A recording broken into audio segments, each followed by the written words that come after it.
Isang paalala, ang video na ito ay ayon lamang sa aking sariling pananaliksik. Hindi ko nais na pilitin ang sino man na maniwala sa videong inyong matutunghayan. Kung hindi kayo kumbinsido sa mga impormasyon at taliwas ang inyong paniniwala sa kaalamang aking ilalahad, maaari kayong gumawa ng sarili ninyong pagsisiyasat para sa inyong kakontentuhan. Ang videong ito ay gabay lamang sa mas malalim na kaalaman at pag-intindi at hindi gawa ng isang profesional. Naniniwala ako na malaya tayong magbigay ng opinyon at suhestyon bilang malayang mamamayan ng Pilipinas. Maraming salamat po. Ang kasaysayan ng Pilipinas ay puno ng mga tagpong may makasaysayang bigat, mga pagkikita ng mga pangunahing tauhan na humubog sa kapalaran ng isang bansa. Isa sa mga ito ay ang tahimik ngunit malalim na pag-uusap sa pagitan ni Benigno Ninoy Aquino Jr., ang pangunahing leader ng oposisyon, at Imelda Marcos, ang unang ginang ng diktadorya na naganap noong 21 ng Mayo 1983 sa New York City. Sa panahong iyon, si Ninoy ay nasa self-exile sa Boston, Estados Unidos matapos makalaya mula sa mahabang pagkakabilanggo sa ilalim ng batas militar. Habang unti-unting lumalala ang kalagayan ng kalusugan ni Pangulong Ferdinand Marcos Sr., lalong tumitindi ang kaguluhan sa politika ng Pilipinas. Sa gitna ng kaguluhan at balitang maaaring bumalik si Ninoy sa bansa upang harapin ang rehimeng Marcos, humiling si Imelda ng isang pribadong pagpupulong. Ang nasabing pagkikita ay naganap sa Philippine Center sa New York, isang tanggapan ng pamahalaang Pilipino. Ayon sa testimonya ni Imelda Marcos sa harap ng Agrava Fact-Finding Commission, ang pag-uusap ay tumagal ng halos 3 oras at kalahati. Doon ay mariin niyang ipinakiusap kay Ninoy na wag munang bumalik sa Pilipinas dahil aniya may nalalaman siyang seryosong banta sa kanyang buhay. Sa salaysay ni Imelda, hindi niya binanggit kung sino ang eksaktong magtatangka sa buhay ni Ninoy. Ang kanyang pag-alala ay batay raw sa mga intelligence report at sa umiinit na tensyon sa loob ng militar. Aniya, hindi na kayang kontrolin ng Pangulo ang lahat ng puwersa sa ilalim ng kanyang pamahalaan at ang pagbabalik ni Ninoy ay maaaring magdulot ng kaguluhan, hindi lamang sa kanya bilang isang tao kundi sa buong bayan.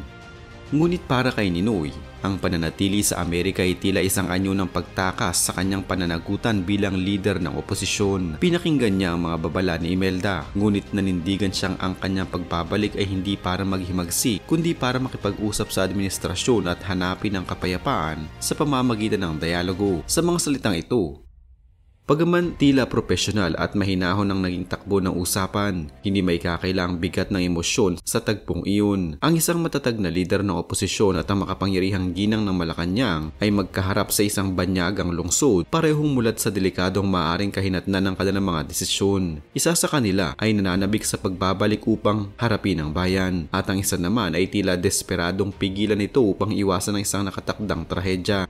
Mula sa ibang ulat at pahayag tulad ng kay Salvador Laurel, lumabas na si Imelda ay nagsabi umano na if he returns, he is dead. Bagamat hindi kinumpirma ni Imelda ang eksaktong salitang ito, nanatiling palaisipan kung hanggang saan ang kanyang nalalaman o kung gaano siya kaseryoso sa babalang ibinigay kay Ninoy.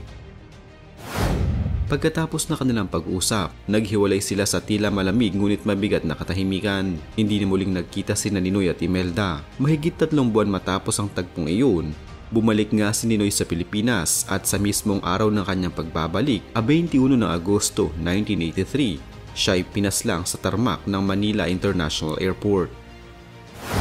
Bago pa man maging simbolo ng demokrasya si Benigno Ninoy Aquino Jr. at bago pa man umakyat sa pedestal ng kapangyarihan si Imelda Romualdez Marcos bilang unang ginang ng bansa, alam mo ba na sila ay minsan lamang naging dalawang kabataang bahagi ng isang makulay na mundong sosyal ng Maynila? Sa gitna ng mga kasayahan at pagdiriwang ng panlipunang elite noong dekada 40 at 50, may isang tagpo na madalas sumulpot sa mga pahina ng kasaysayan, ang pagiging escort ni Ninoy kay Imelda sa isang prominenteng okasyon.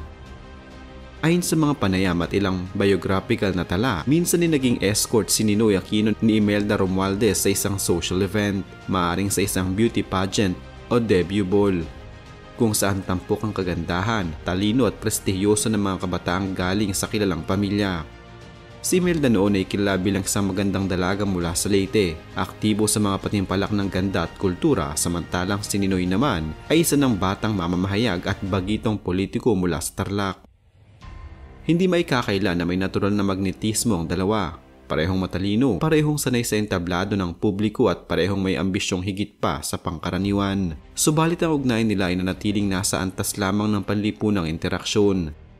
Sa kabila ng mga chismis at haka-haka na tila pinalabo ng kasaysayan at politika, walang matibay na ebidensya na sila ay nagkaroon ng romantikong relasyon. Ayon nga kay Imelda sa isang panayam ni Ninoy, ay magiliw at matalino at kabilang sa mga humanga sa kanya noong panahong iyon.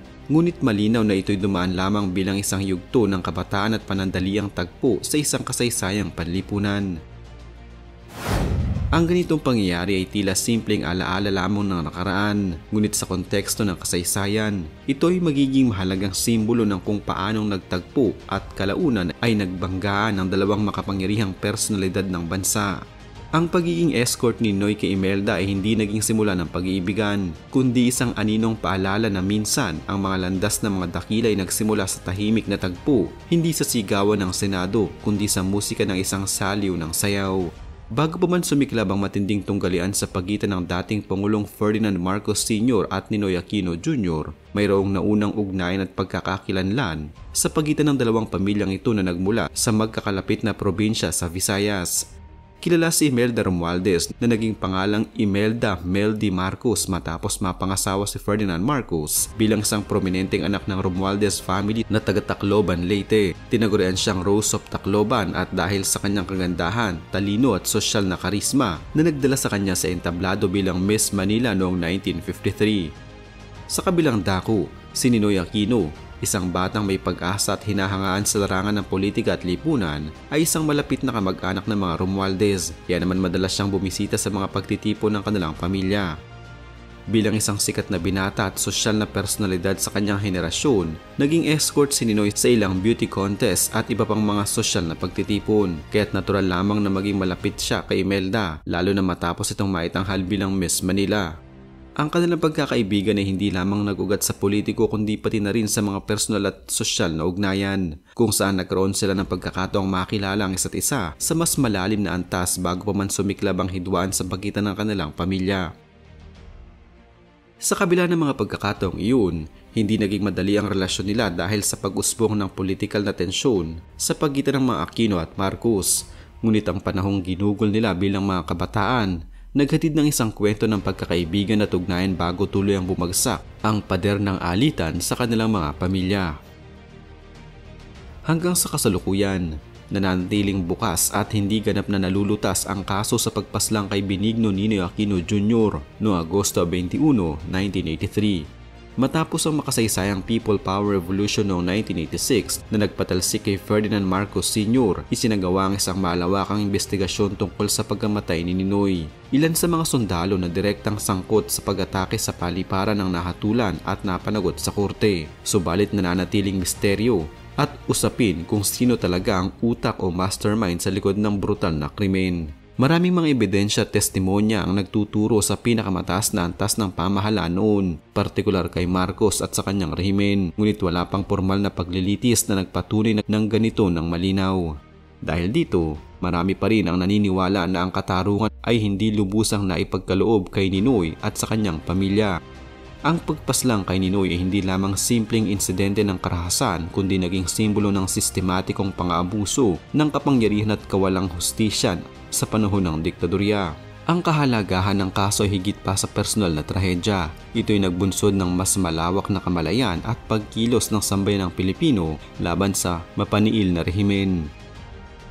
Sa kabila ng mga pagsubok, ang alaala ni Ninoy Aquino at ng kanyang sakripisyo ay nagsilbing inspirasyon upang muling itaguyod ang demokrasya at ang tunay na hustisya sa bansa. Hanggang ngayon, nananatili ang pagnanais ng maraming Pilipino na makamit ang buong kaliwanagan sa mga pangyayari upang hindi na maulit ang ganitong klaseng karahasan at kawalang katarungan.